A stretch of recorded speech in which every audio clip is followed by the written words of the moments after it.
Hello, good evening, brothers and sisters.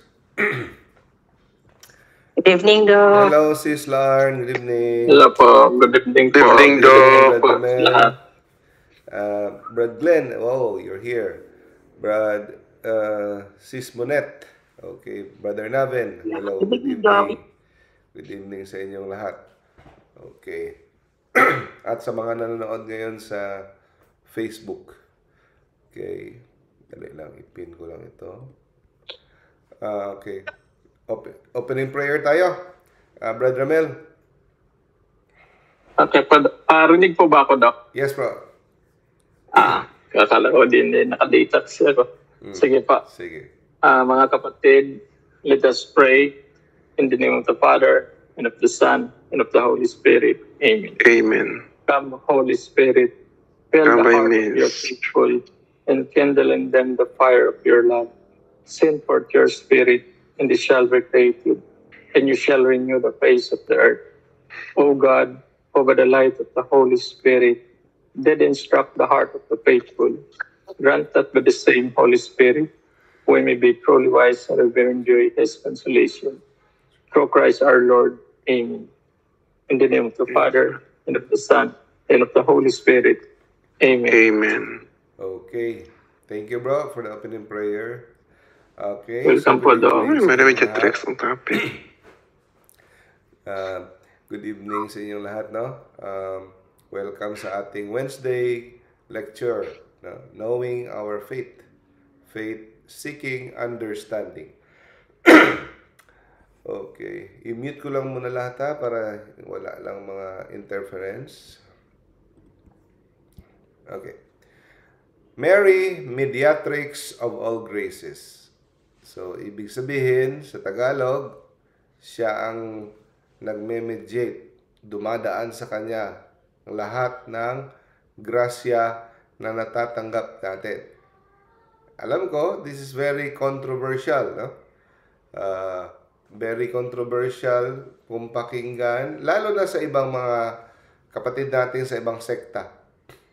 Pero ako din, kahit katoliko na ako, nahihirapan na akong intindihin ito. Parang hindi ko alam kung ito ba ay official teaching ng simbahan o ito ay isang pious, ultra pious devotion ng mga Marians, no? Okay, so ating tatalakayin anong pinag-uugutan ng teaching na ito. At ito ba ay may relasyon sa famous na apparition doon sa Lipa. Okay? May mga simbahan, may mga chapel na titled Mary Mediatrix of All Graces. Okay? Now, punta tayo sa Four Marian Dogma. I-explain ko rin mamaya mga kapatid kung ano ibig sabihin ng dogma. Kumpara sa doctrine. Okay? So, ito ang established ng simbahan na apat na Marian dogma. Mary is truly the Mother of God. Theotokos. No? Dahil because Jesus is truly God, no? And man, siya ay 100% man, at the same time 100% God. So, He is the God-bearer. Nagdalang tao siya sa isang Diyos. Okay? Hindi siya ang pinagmulan ng Diyos, pero nagdalang tao siya. She is the bearer sa isang Diyos. No? So, Theotokos, God-bearer. So, makita natin, self-explanatory sa Bible, sa Scriptures, na siya ang nagdalang tao kay Jesus na isang Diyos. That is why, Mother of God. Okay? Second Marian dogma, perpetual virginity. Ibig sabihin, before niya ipinanganak si Jesus, after niya ipinanganak si Jesus, hanggang siya ay sumakabilang buhay na, no? Siya ay hindi tumigil sa pagiging birhen, no? So, walang hanggan ang kanyang pagkabirhen. Okay? Number 3, immaculately conceived. So, ibig sabihin, nung lahat tayo, nung ipinaglihi pa lang tayo sa loob ng sinapupunan ng ating ina, meron na tayong kasalanan. Atin nang na sunod yung kasalanan na galing sa ating unang mga magulang, si Adan at saka si Eva. Yun ang tinatawag na original sin. Okay? So, lahat ng mga nilikha, mga kahit ipinaglihi pa lang, no? Sabi ni David sa Psalm, I'm already a sinner in my mother's womb. Diba? Pero si Mary, siya lang ang ipinaglihi na walang bahid na kasalanan. Bakit? Dahil siya ay inihanda ng kanyang anak para siya ay maging vessel. Siya ay maging siya magdadala, no? Siya ang maging vessel, lagayan ng napakabanal. So, ang banal ay hindi pwedeng ilagay sa loob na hindi banal. No? Hinihanda siya. So, third, Marian dogma. So, ang pang-apat na Marian dogma ay Mama Mary is assumed body. No? Body and soul. Hindi lang yung kaluluwa. So, wala kang makikitang libingan puntod ni Maria. Kasi, pati ang katawan niya, siya ang pinakaunang tao. No? Pinakaunang tao na pati ang katawan ay andun sa langit. Kasama niya sa langit ang kanyang katawan. Si Mama Mary. Siya ang pinakaunang tao. Ang tanong, nung dinala siya kasama ang katawan niya, namatay ba siya o hindi? Namatay ba siya? Naka-experience ba siya ng kamatayan? O buhay pa siya, dinala na siya sa langit? Anong official teaching ng simbahan? Ang sagot, walang official na teaching ang simbahan tungkol sa kung si Mama Mary ba naka-experience ng kamatayan o buhay pa siya pumunta sa langit. So, hati ang mga theologians. Marami na nininiwala na she experienced death like her son. No? Mas maraming naniniwala na she experienced death. Like the term dormition of Mary. No? At saka maraming ding theologians na naniniwala na hindi siya naka-experience ng kamatayan. Okay? So, wala tayong official teaching. Ang official teaching natin ay after her life on earth, pati ang katawan niya ay dala pati sa langit. So, itong apat na teaching na ito ay dogma. So, lahat ng Catholics kailangang paniwalaan, hindi pwedeng i-reject. Okay? So, this is divinely revealed through the Scripture. Okay? So, ang Mediatrix of All Graces, ito ay pinopropose na kung pwede daw sana gawing fifth Marian dogma. Pero hindi pa siya umabot sa dogma. No? Solid Catholic teaching siya, doctrine siya, pero hindi pa siya umabot sa solemn dogma of the church. Kasi merong level ng teaching ang simbahan. So, ang pinaka-highest yung dogma.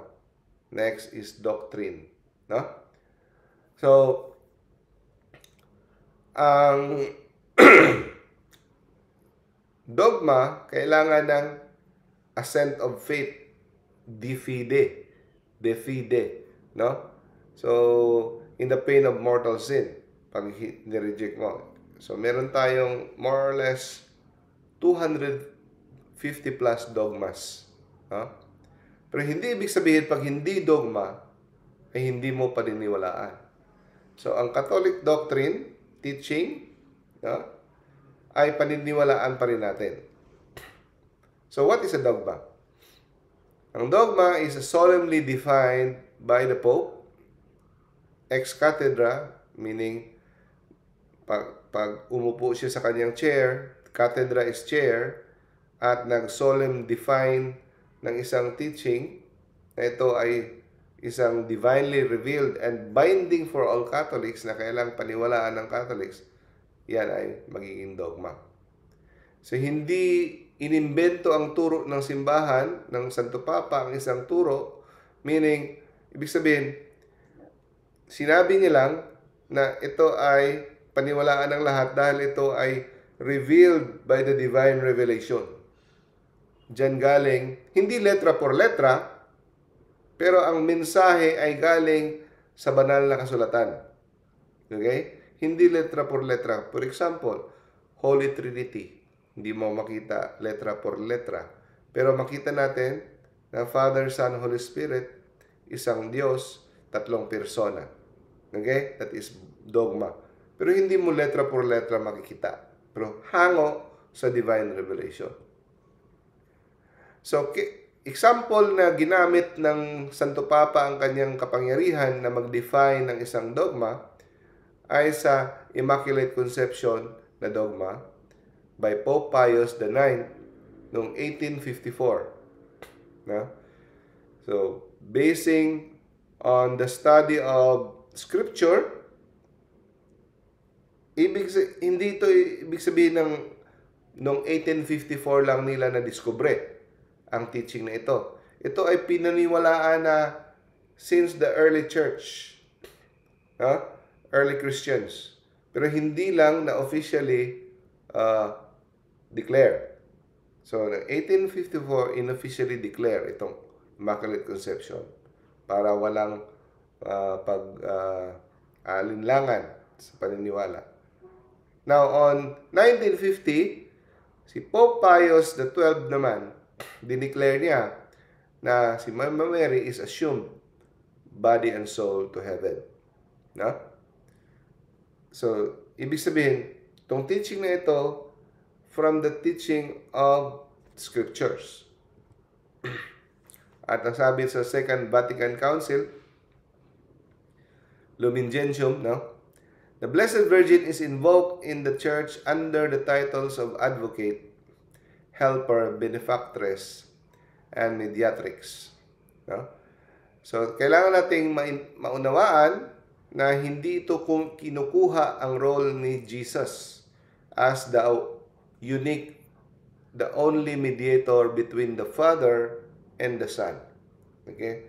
So, isa lang talaga ang mediator sa Ama at sa atin. Si Jesus lang. Hindi si Mama Mary. Okay? Ang role ni Mama Mary ay unique. No? Kagaya ng role natin bilang mediator din tayo when we pray the Our Father who art in heaven. Give us this day our daily bread. Forgive us our sins. Hindi tayo nagpe-pray na forgive me of my sins. Forgive us, give us this day. Every time we pray the Our Father, we are mediating for the whole world. Pwede mo rin i-pray as your own, pero first of all, the Our Father is a mediating prayer. So dapat tayo we pray for one another. So in a sense, lahat tayo mediators. Pero ang pinaka-leader sa lahat ng mediator bilang tao ay si Mama Mary. Pero ang pumagitna sa atin mula sa Ama patungo sa atin ay si Jesus. Bale, dinugtong niya ang sirang relasyon. Dinugtong niya ang naputol na tali mula sa Ama at sa atin. Siya yung nag-mediate. Okay? Siya yung pumagitna. Ang kanyang buhay na binuwis. Ang pambayad para pangdugtong ng naputol na relasyon natin. So, walang makakuha dyan. Jesus Christ is the only one mediator. Si Mary bilang mediatrix ay ang ating tagapagitna mula kay Jesus at sa atin. Okay? God the Father and us, Jesus. Jesus and us, Mary. Nilalapit niya tayo sa kanyang anak. Okay? So, hindi si Mary ang nagdugtong ng nasirang relasyon natin sa Ama, si Jesus. Okay? So, dapat maintindihan natin. Ganyan din tayo mag-explain sa ating mga kapatid sa ibang sekta. Okay? So, maraming mga popes, Pope Leo XIII, Pope St. Pius X, Benedict XV, Pope Pius XII, Pope John Paul II. Daming popes na nag-endorse sa title ni Mama Mary as the mediatrix of all graces. No? Hindi lang umabot sa solemn definition ng dogma. Pero bakit hindi pa umabot sa dogma? Hindi umabot sa dogma. Bakit hanggang 4 lang, walang 5th dogma? Ito yung mga rason, no? Natakot ang ibang theologian na ma-misunderstood yung unique mediation ni Christ. Para hindi na maging mas magatungan yung misunderstanding, minabuti nila na wag na lang munang i-define as dogma, no? So, ang mediation, ang tagapagpagitna ni Mama Mary para sa atin is dependent on Jesus. Hindi siya independent. No? Nakasalalay kay Jesus. At saka subordinate, ilalim kay Jesus. Hindi siya equal kay Jesus. Okay? Kaya lang baka may misunderstood ng iba na equal kay Christ. Hindi po. Second, theological precision. No? So, ang iba, dinidebatehan pa nila kung lahat ba talaga na grace o ito ay poetic lang na pagkasabi na grace. Third, ecumenical concerns. May pangamba na baka ito ay magiging balakid upang magkadugtong ang relasyon ng ibang mga sekta like mga Protestants na lalo silang mairita sa titulo na Mediatrix of All Graces kasi maraming nag-e-struggle sa turo tungkol sa role ni Mama Mary sa ating kaligtasan. Okay? Now, dahil ito ay hindi pa dogma, okay ba na i-reject natin itong turo na hindi tayo maniniwala na si Mary ay mediatrix of all graces? Pwede ba nating tanggihan o i-reject? Ang sagot, hindi. Hindi natin pwedeng i-reject dahil ito ay doctrine. Ang doctrine is part of church authoritative teaching, ordinary magisterium. So, hindi pwede. Kagaya ng teaching ni Pope Paul VI on Humanae Vitae. Kanyang encyclical Humanae Vitae na ang artificial contraception, withdrawal, condom, pills, depo, IUD, kung ano ba yan, is grave sin. Malaking kasalanan, mortal sin. Yan, hindi dogma yan. Okay?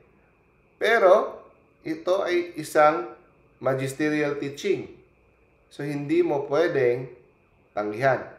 Sad to say, may mga professor, theological professor sa mga seminary, mga pare, ang reason nila, mali ang kanilang pag-unawa ng dogma at saka doctrine, kasi daw basta hindi dogma, pwedeng questionin.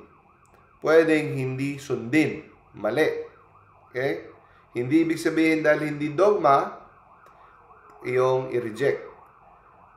If it is doctrine already, it is part of the authoritative teaching of the church. Hindi pwedeng i-reject. So, when the church teaches consistently a matter we owe religious submission of mind and will. No? Even if it is not formally defined as dogma, kahit hindi pa siya naging dogma, but it is already doctrine. Okay? So, dogma versus doctrine, different level, pero same truth. Parehong katotohanan. Iba lang yung level. No? So, divinely revealed, assent of faith, kailangan de fide and dogma. Ang doctrine, it flows from the revelation. So, hindi siya galing talaga directly ang turo sa simbahan, sa Bible, no? Kundi, yung kanyang ang kanyang diwa, parang ang kanyang reasonable conclusion, dahil ito ay isang katotohanan, hango sa Biblia, it follows, ganun. It follows na parang na-deduce natin na conclusion, resulta ng mga katotohanan na galing din sa Biblia, galing sa turo ng simbahan.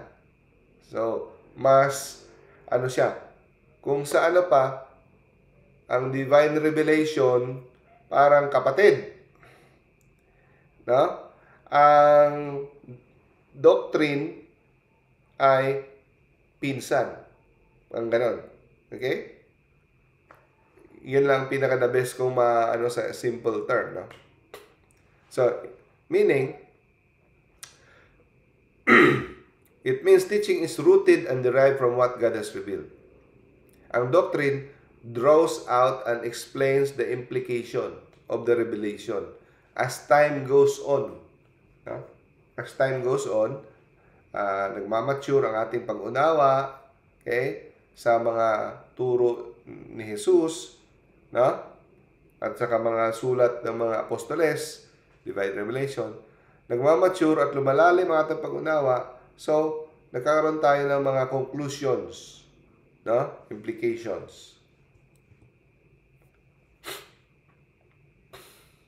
So, Mary is mediatrix based on already revealed.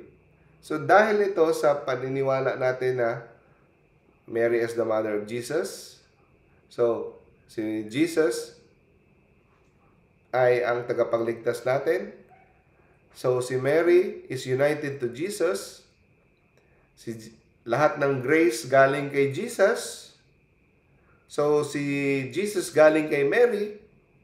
It follows na lahat ng grace, si Jesus, the giver of the grace, the source of grace, come from Mary.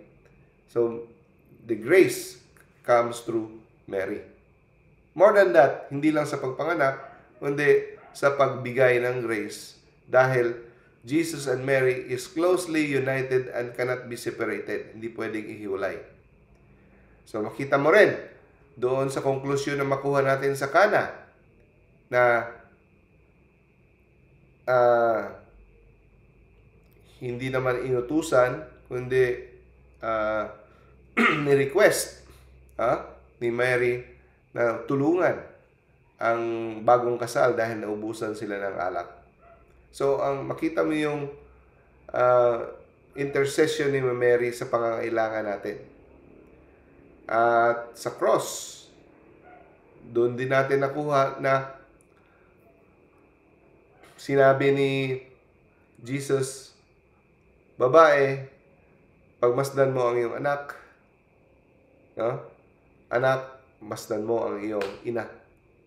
So, itinalaga tayo, no? Iniwan tayo ni Jesus sa kanyang ina. So, ito ay kanyang base sa kanyang plano, no? Ito ay kanyang kalooban at sa kanyang pagka-Diyos na plano, divine plan, no? At saka yung presensya ni Mary sa Pentecost. So, napakaliwanag na si Mama Mary andun nung pagdating ng Holy Spirit sa mga apostles. At dun siya kasama. May mga Bible scholars na nagsabi na matindi ang pagtanggap ng mga apostles sa Holy Spirit dahil andun si Mama Mary praying for them. Because Mary is the mediatrix of all the graces. No? So, ang doktrina ay it develop and clarifies her ongoing material mediation of grace. So, kahit hindi pa na-define as dogma,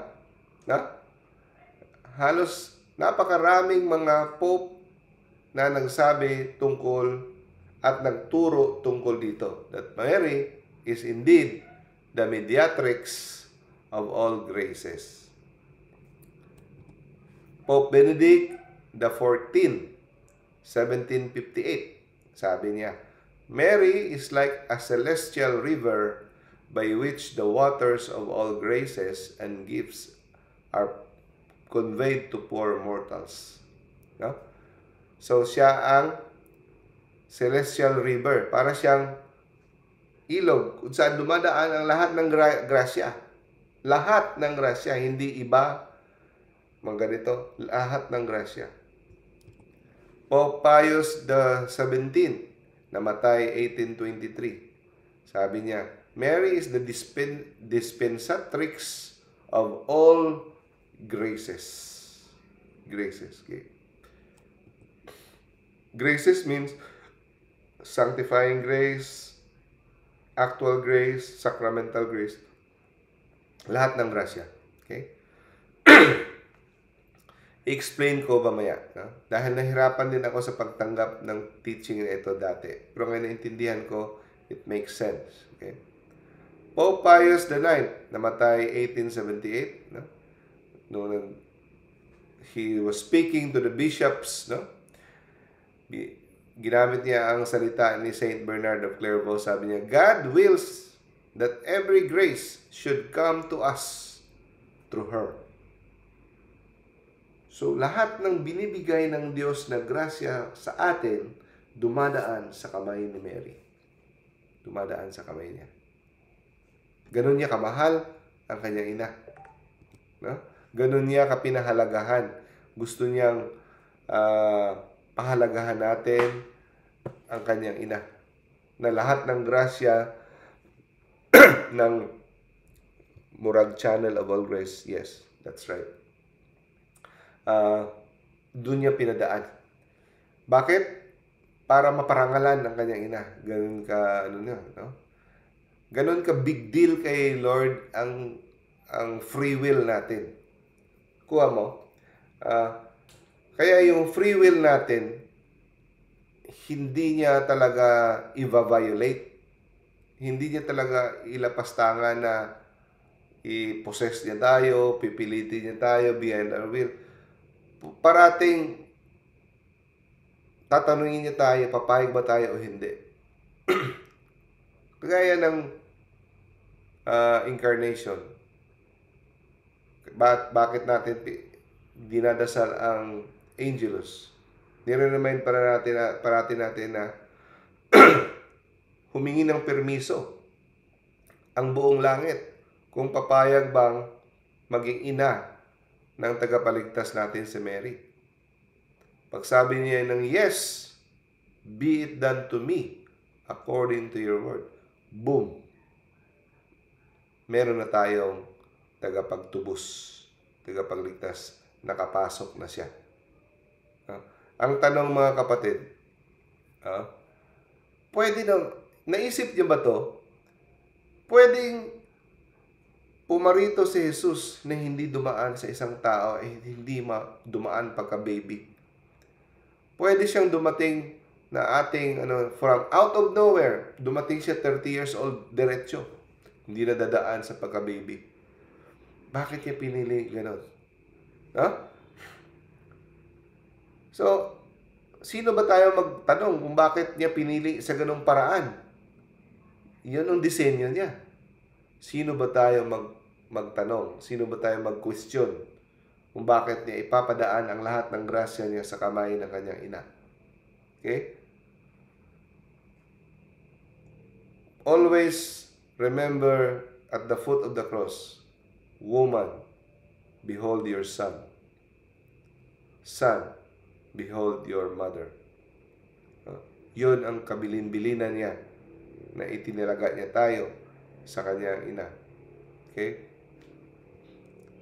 Pope Leo XIII, sabi, no?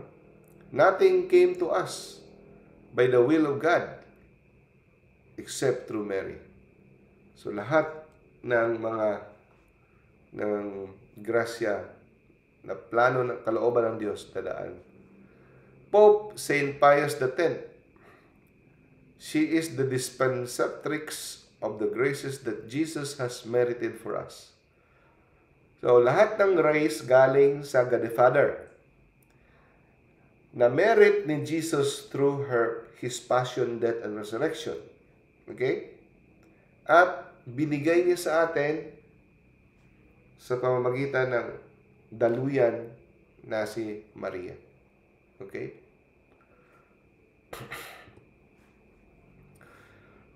Pope Benedict XV, namatay 1922. Because all graces are dispensed by the hands of the Most Holy Virgin, no? We wish the petitions of her most afflicted children. So, lahat ng graces are dispensed by the hands of the Holy Virgin. Ito lahat ng mga Santo Papa. Pope Pius XI, namatay 1939. Kanyang first apostolic letter, no? Called the Blessed Virgin mediatrix of all graces with God. Pope Pius X, sabi, since Mary is the mother of God, she is also the mother of all the faithful. Siya ay ina natin lahat. Mystically. Not physically, but mystically. She's the mystical mother of all. No? So, meron siyang kapangyarihan na i-dispense ang treasures ng kanyang anak. Treasures ng Divine Redeemer. So, private revelation, si Saint Catherine Laborie, yung nagdala ng message ng Miraculous Medal, no? Sa Paris. Nakita niya si Mary na may mga light na nag-i-stream from her hands, from her fingers. So sabi ni Mary, the rays are graces. Ito ay mga grasya na gusto na ibibigay ko sa mga humihingi. Sa mga humihingi. Okay? Tapos may ibang mga stones na walang rays. Tingnan niya, bakit walang rays? Ito yung mga grasya na hindi nabibigay dahil hindi hinihingi. Walang humihingi. So, sa mga tao walang devotion kay Mary, hindi hinihingi. Hindi nila alam na daluyan ng grasya si Mary. So, kung ikaw ay daluyan, for example, lahat ng ayuda dumadaan sa'yo, siyempre magpapasipsip ka sa nagbibigay ng ayuda. Hindi galing sa akin ang ayuda, galing sa gobyerno, pero dito sa akin dumadaan, siyempre, pwede ako magbigay ng pabor. Masama man yan na example, pero kung sino man ang tagapagbigay, doon ka talaga lalapit, di ba? Kasi pwede niyang dublehin. Kung tag-iisa-isa, pwede niyang dublehin ang ipamimigay. No? Ito ay part ng kalooban ng Diyos. Ito yung plano niya. Tandaan natin, pwede siyang dumating bilang isang malaking tao na, hindi bilang isang sanggol. Pero pinili niya na dumaan sa isang tao. Isa sa mga rason kung bakit niya pinili na dumaan bilang tao, dahil tayo ay tao. Pangangailangan natin, we are both human, we are both physical and spiritual. Kung spiritual lang tayo at mga anghel, hindi niya kailangan pumunta bilang tao. Pwede niya tayong iligtas spiritually. Pero dahil tayo ay may katawan, physical, kailangan niyang iligtas through physical, through His humanity. Okay? Sa Palivoisin, nagpakita doon si Mama Mary kay Estelle Faguet, no? Sabi niya, nakita niya na mga drops of rain falling from Our Lady's hands. So, naintindihan niya na ito ay graces, no? At sabi ni Mama Mary, no? These graces are from my son. So, kita natin, lahat ng graces hindi galing kay Mary, galing sa kanyang anak. Pero, sabi niya, kinukuha ko itong mga graces na ito from His heart at hindi makakatanggi sa akin ng aking anak. Sabi ni Jacinta kay Lucia, no? Sinabihan daw siya ni Mama Mary, no? Our Lord grants us all graces. Ibibigay niya ang lahat ng graces through the Immaculate Heart of Mary. No? So, we should all make our petitions to her. No? Of course, we can go directly to God, to Jesus Christ, to the Holy Spirit, to the God the Father. But lahat ng prayer natin, tinutuldukan natin through Jesus Christ. Di ba? Lalo pang siyang tatamis. Lalo pang tatamis kung ipapadaan pa natin kay Mama Mary. Kasi sinusunod natin ang kalooban ng kanyang anak. Napaparangalan natin ang kanyang ina. Okay. Ang tanong, makakatanggap ba tayo ng grasya pag hindi tayo nag-pray kay Mary? Or sa mga kapatid nating hindi naniniwala kay Mary, makakatanggap pa sila ng grasya? Anong sagot? God is the source of all grace. Lahat ng grace galing kay God through the merits of Jesus Christ by the action of the Holy Spirit. So, ang sagot, even those who do not know Mary, hindi nila kilala si Mary, o hindi pa nila naintindihan kung anong role ni Mary, hindi pa nila lubos maintindihan ang role ni Mary, they can still receive grace. No? Because God is infinitely merciful. Makakatanggap pa rin sila ng grace. Okay? Kahit hindi sila nag-pray kay Mary, kahit hindi nila naintindihan ang role ni Mary, hindi sila naniwala kay Mary. Okay? Ngunit, sa plano ng Diyos, siya ang pinili na daanan ng grasya, mediatrix of graces. Ito ang kalooban at plano ng Diyos. No? At hindi ito nagbabase sa ating awareness or sa ating cooperation. No? It does not depend on our awareness. So, ibig sabihin, kahit yung mga protestante na hindi naniniwala o kahit sino na hindi nagpe-pray kay Mary, hindi nila alam na ang grace na natanggap nila galing pa rin sa kamay ni Mary. The graces we receive have already passed through her hands. Dumaan na sa kamay. No? Natanggap na, hindi man natin alam, pero ito ay dumaan na. No? Dahil siya ang lagusan daanan. Because of God established this order. Ang Diyos ang nagtadhana ng plano na ito. Hindi tayo. Hindi natin inimbento ito. Okay? So, again, review natin. Ang sabi ni Saint Bernardine of Siena, ito yung divine plan ni God. Every grace granted to man no, has 3 degrees in order. So, God, galing kay God, God the Father, communicated to Christ. And then, Christ passes it to the Virgin. Second. And Mama Mary passes it to us. So that is the 3 degrees of order, no, of the providence. No? Sabi ni Saint Bernardine of Siena during the 15th century. So what if I don't pray to Mary? Ano mangyayari pag hindi ka nag-pray kay Mary? Graces are still available. No? So hindi ma-cut off ang grasya if you ignore Mary. Pwede pa rin tayong ma-reach ni God directly. No? We can still be reached by God directly. However,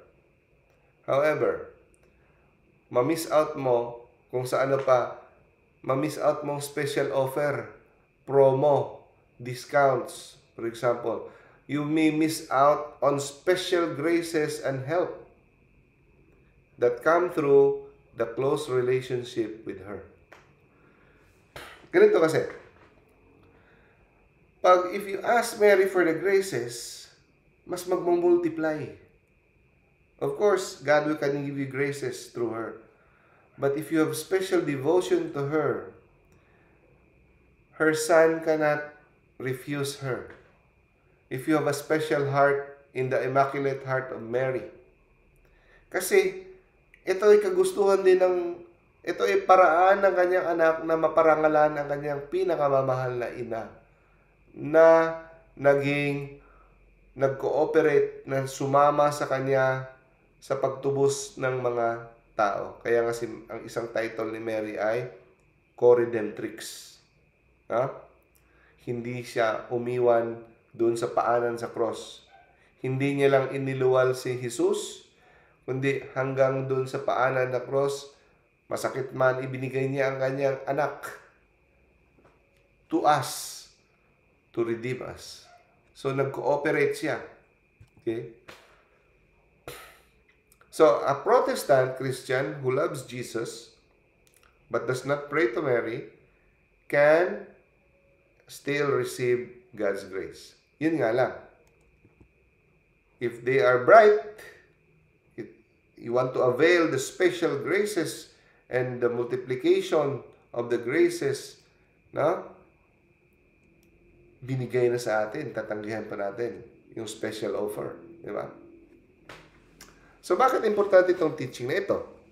Na maintindihan natin itong mediatrix of all graces. Because when we ask for her intercession, she multiplies the graces we receive. Because she is the mediatrix of all graces. Mother of the Church. Sabi ni St. Louis de Montfort, to Jesus through Mary is the easiest, shortest, and surest way. Yeah? Nag-i-struggle kayo. Sabi, love God with all your heart, with all your mind, with all your strength. Means you have to love Jesus. Wala ka nang ilalagay pagitna yung mga sports mo, yung mga hilig mo, yung mga pagkain, kung mga gusto mong punta. May mga hobbies ka, may mga nilalagay kang gitna, mga material things in between kay Jesus. Tapos nagpe-pray ka, gusto mong lumapit kay Jesus na mas lalo kang gusto mong mahalin si Jesus ng lubos na lubos. Gusto mong sundin ang kanyang utos, pwede mo magawa. Magpatulong ka kay Mary because she is the easiest and shortest and surest way. So, kung si Lord Jesus, I want to love you, I want to love you. Okay yan. Tutulungan ka ni Lord na He will help you to love Him more. Pero meron ka pang isang nagtumutulong, mas lalo, di ba? Ano yun eh? Math lang yan, di ba? The more, the better, di ba?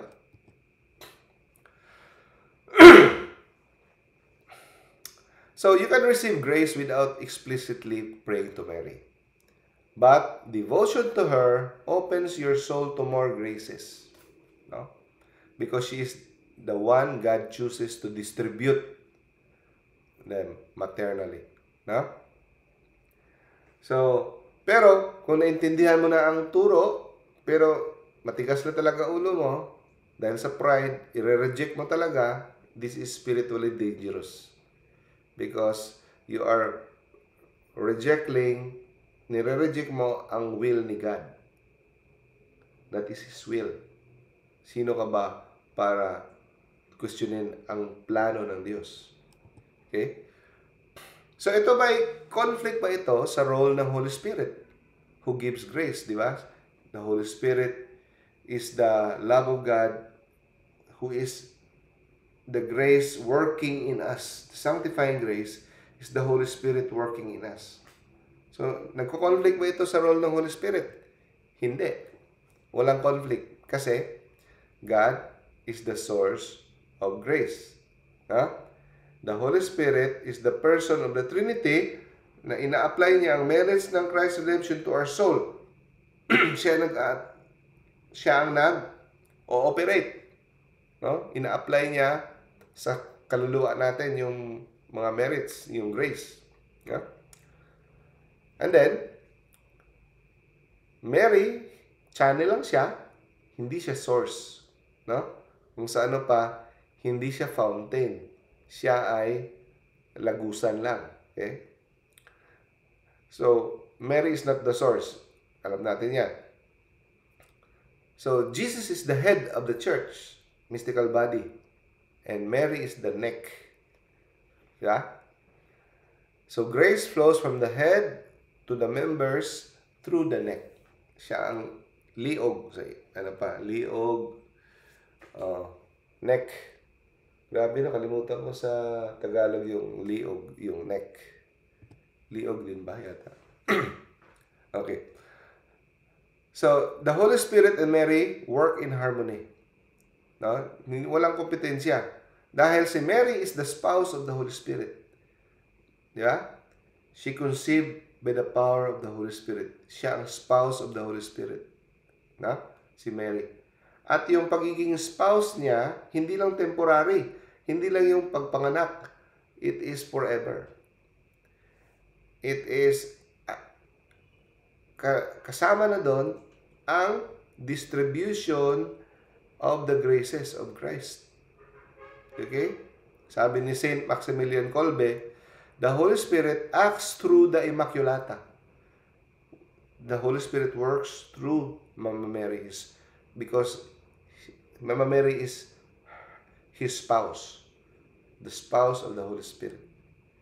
The Holy Spirit will overshadow.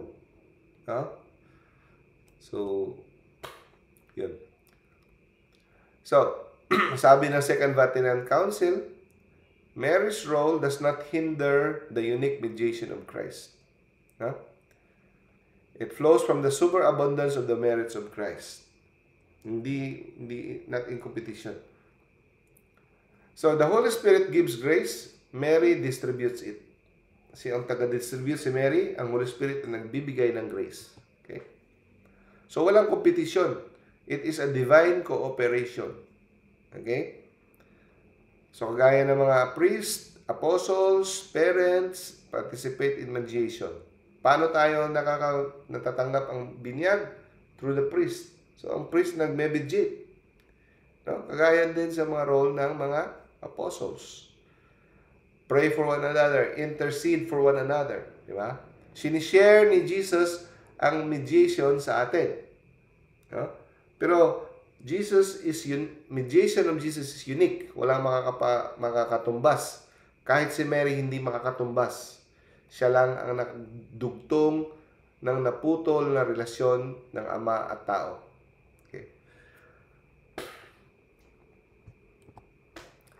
Sabi ni Saint Alfonso Liguori, all graces that have ever been bestowed on men, lahat ng grace na nabigay sa tao, lahat nanggaling kay Mary.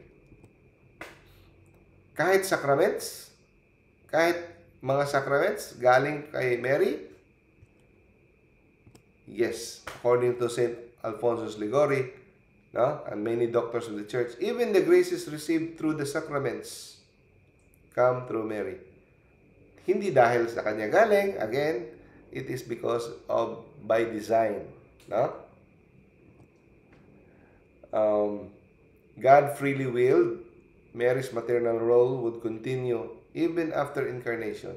Hindi lang pagpanganak ang role ni Mama Mary, but ang pagdadala ng grace galing sa na-merit sa pinaghirapan ni Kristo sa krus. So, Christ instituted the sacraments. The Holy Spirit acts through them. Mary distributes it. Okay? So, si Jesus ang nagtatag ng ang mga sakramento. Ang grasya, yun ang Holy Spirit, no? Acts through them. Ang nagdi-distribute si Mary. Nag-i-intercede at nagdi-distribute. Tumutulong para sa paghingi, no? Sa kanyang anak. So, pag natanggap natin yung Eucharist, confession, baptism, no? Yan ay galing sa kamay ni Mary. Yung mga grasya na natanggap natin. Dumaan lahat yan sa kamay ni Mary. Sabi ni Saint Bernard of Clairvaux, no? As man was not worthy to receive anything from God except through Mary. So neither is he worthy to receive any grace from God without the same channel. Saint Louis de Montfort, God has decided that Mary would be the dispenser of all graces. No grace would be given to men except through her hands.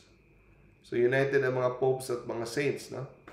So ito yung diagram. From God to Christ, no? One mediator, Christ. From Christ to Mary, no? And then from Mary to us, because she is the Queen Mother. She is our Queen and she is our Mother. So, lagusan lang siya, hindi siya fountain. Okay.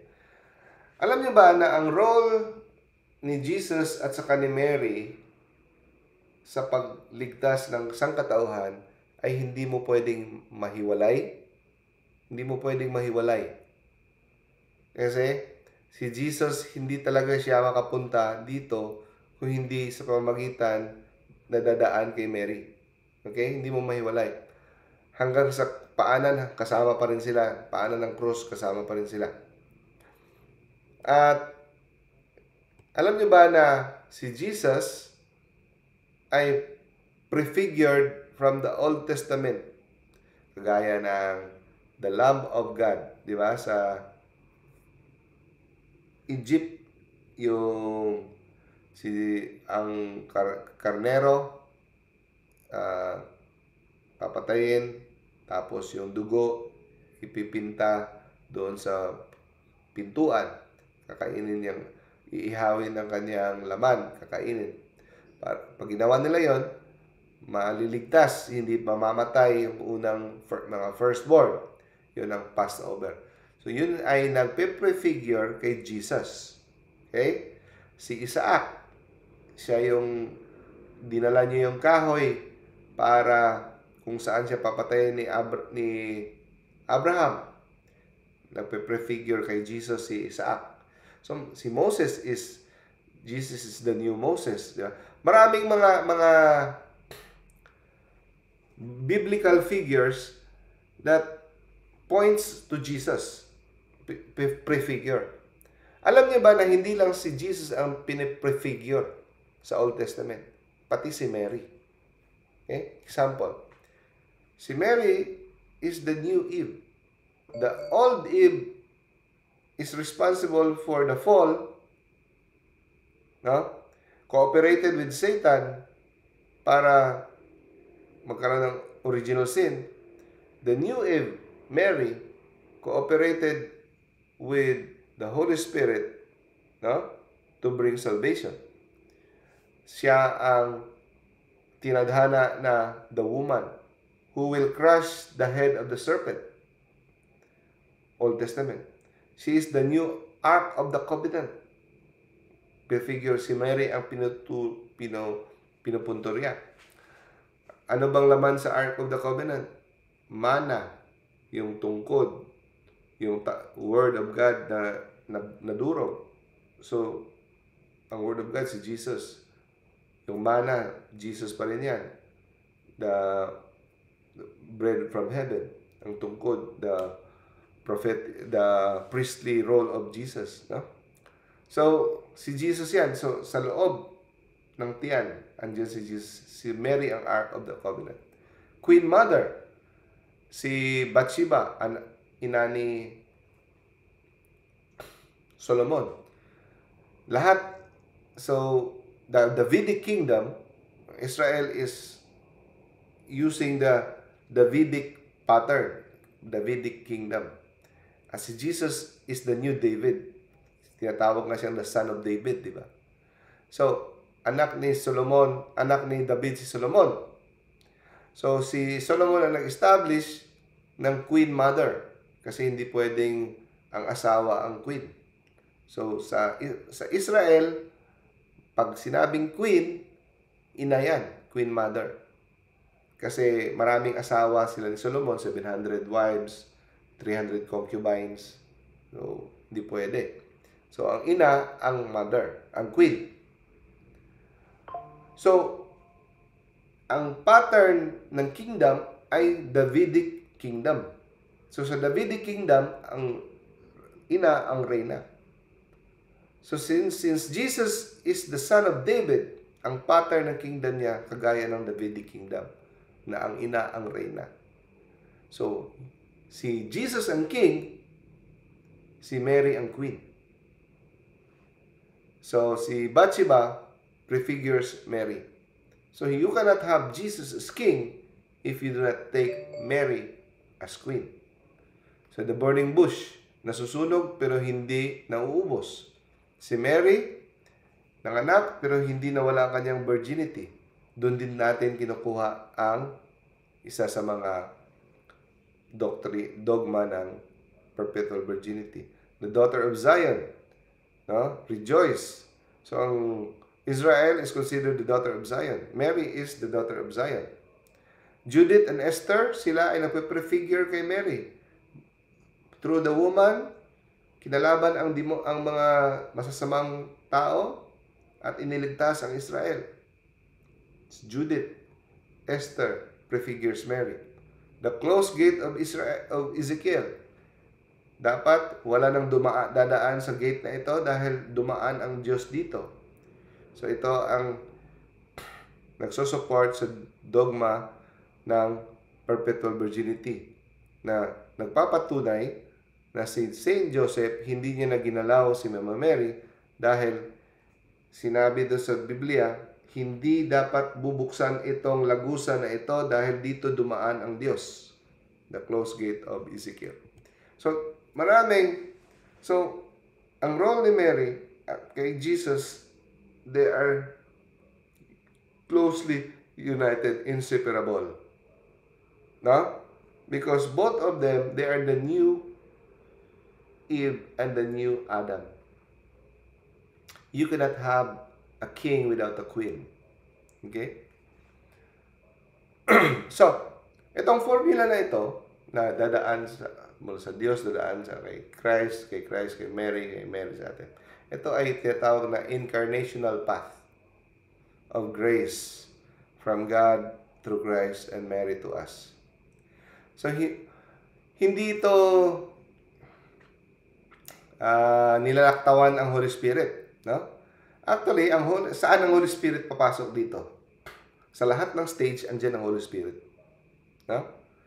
Who is actually present and active at every stage, the Holy Spirit. Okay, second to the last slide. Sa ating mga Pilipino, sumikat yung apparition na sa lipa na napakita kay Teresita Castillo, isang postulant pero na hindi tumuloy sa pagkamadre. Nangyari ito 1948. Si Mama Mary napakita sa ganitong hitsura at may label na Mediatrix of all graces sa Batangas, Lipa.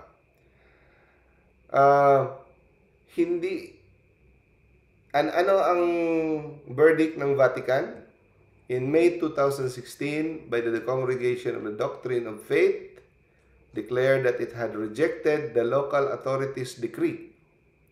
Na-reject yung local authority ng bishop citing Pope Pius XII statement in 1951 that the apparitions were not supernatural in origin to be definitive.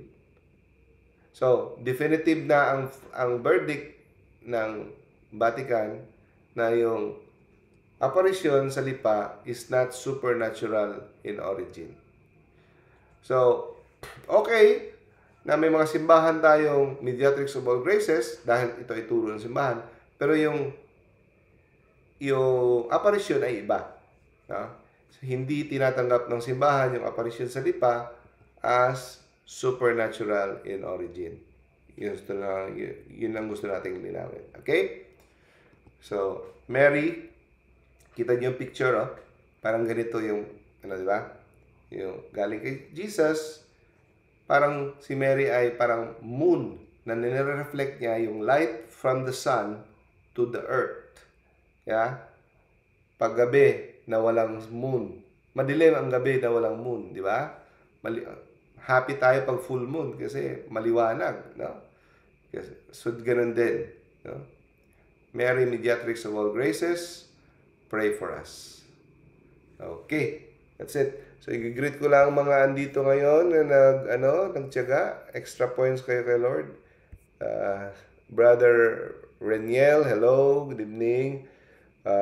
Brother Drew, Sis Janet from Europe, Sis Laarn, Sis Laila, hello, Sis May, hello, Sis Monet, Good evening. hello, Sis Monet, Brother Naven, Sis Patricia, Good evening. good evening, si Brother Ramel, Brother Ronan,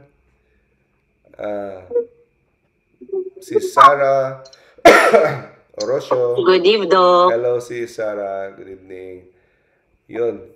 At saka tingnan ko muna ang chat kung baka may mga tanong dito sa chat. Wala lang ha. Chat.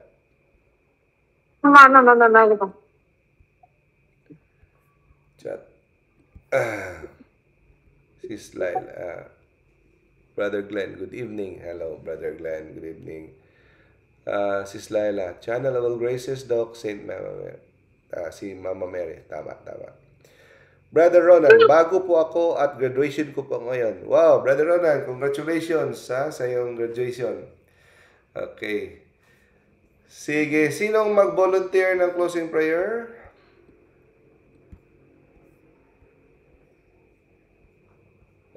Okay. Brother Reniel, gusto mo mag-closing prayer, bro? Open your mic.